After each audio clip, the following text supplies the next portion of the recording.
So the dough has been in the fridge overnight, and you can see it's risen a little bit in its bowl. I've preheated the oven to 220 degrees, and my cast iron camping pot is in there. That's what I bake the dough in, so it goes in for about half an hour with the lid on, and that helps trap the steam and helps the dough rise, and then it cooks for about 20 minutes to 25 minutes with the lid off, and that browns the loaf. So when you turn on your oven to preheat, put your pot in there, and that will help heat it up.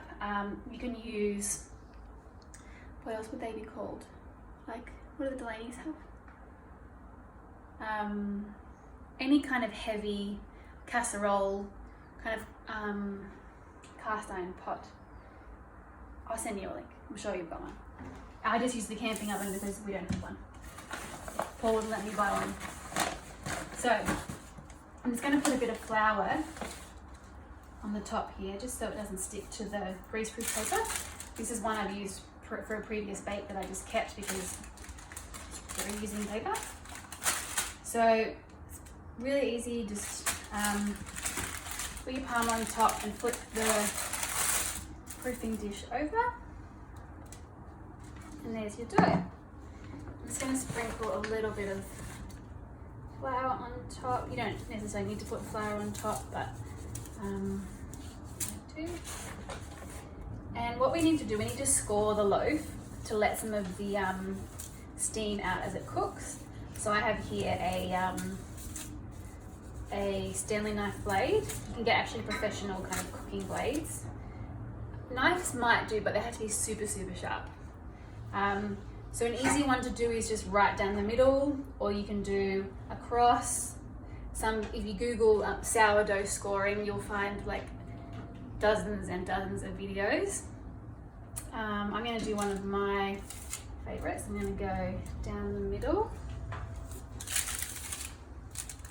I'm going to do across like that, and then I'm going to do a little, I guess like a little leaf pattern down here.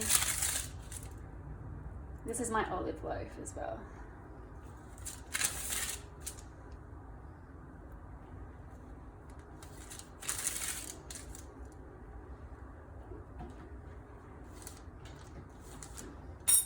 Okay, now you just want to be careful. The pots are really hot, so I've burnt myself quite a few times. So I mean, an oven mitt's really good for this. I'm just going to, you want to be as quick as possible because there's steam already in this pot and you don't want to let too much of it out. So I'm just going to take off the lid.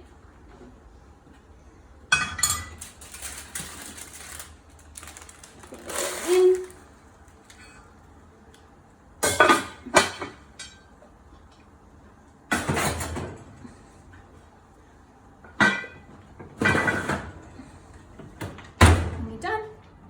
As I said, that's probably good for about 25 minutes to half an hour. And I'll open it up and I'll show you what you're looking for when it's time to take the lid off.